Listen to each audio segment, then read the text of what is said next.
Comrade लाल सलाम, आज पालघर जिल्हाधिकारी कार्यालयासमोर बेमुदत निर्णायक धरणे आंदोलनाचा आजचा 13वा दिवस आहे।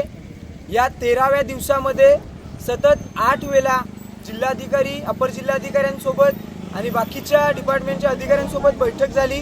मात्र 8ही वेळा चर्चा फिसकटली आणि रात्रंदिवस या ठिकाणी अतिशय शांततेने सुरू असलेल्या आंदोलनाला शेवटी यश मिळालेलं आहे। हा यश अतिशय ऐतिहासिक यश आहे। पालघर जिल्ह्यामध्ये एवढ्या मोठ्या संख्येने आणि एवढ्या चिवाटीने आंदोलन हे पहिल्यांदा आंदोलन झालेलं आहे।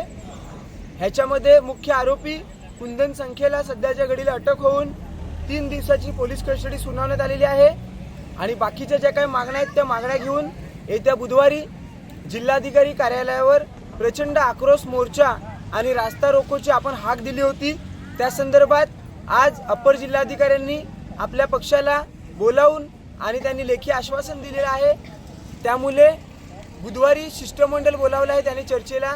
मात्र हे आंदोलन आजपासून आम्ही आज 3 जानेवारी 2026 रोजी सावित्रीबाई फुलेंच्या जयंतीनिमित्ताने इथल्या कार्यकर्त्यांनी पालघरच्या महिला पदाधिकाऱ्यांचा सत्कार करून आणि हे आंदोलन आपण तुर्तास स्थगित करण्याचा निर्णय घेतलेला आहे। या आंदोलनामध्ये ज्या कोणी संघटना असतील, इतर समाजसेवा करणारी लोक असतील, पत्रकार बंधू असतील, या लोकांनी चांगल्या पद्धतीने 13 दिवस आपल्याला सहकार्य केलं, त्याबद्दल त्यांचे सर्वांचे मनपूर्वक आभार मानतो पक्षाच्या वतीने।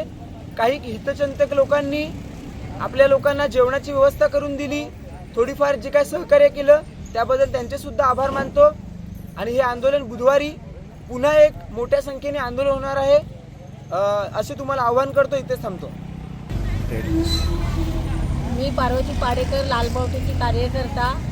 आज आम्ही 13 दिवस झाले इथे आंदोलनाला बसलो। आमची लेडीज लोक, लहान लहान मुलं वगैरे घेऊन बसले, आमची जेंट्स लोक, पोरं वगैरे बसली, पण आम्हाला इथे कसलीच सोय केली नाही किंवा पोलिसांनी आम्हाला कसली हेल्प नाही केली। आज ती मॅडम कोण कलेक्टर आहे, कुठली मॅडम आहे माहिती नाही। लेडीज असून सुद्धा आम्हाला लेडीज लोकांना बाथरूमची सोय नाही करून दिली, लाईटची सोय नाही, पाण्याची सोय नाही। आमचे कार्यकर्ता लोकांनी घरून पाणी आणलं, इकडे चुली जेवण वगैरे त्यांनी स्वतःनी खर्च करून केला एवढे दिवस झाले। तर त्यांना लाज वाटली पाहिजेत होती की एवढे दिवस आम्ही बसलो, त्यांनी आमचं काय म्हणजे हे नाही केले, आमच्याकडे लक्ष अजिबात दिलं नाही कुठल्याही अधिकाऱ्याने। बस मला एवढंच बोलायचं।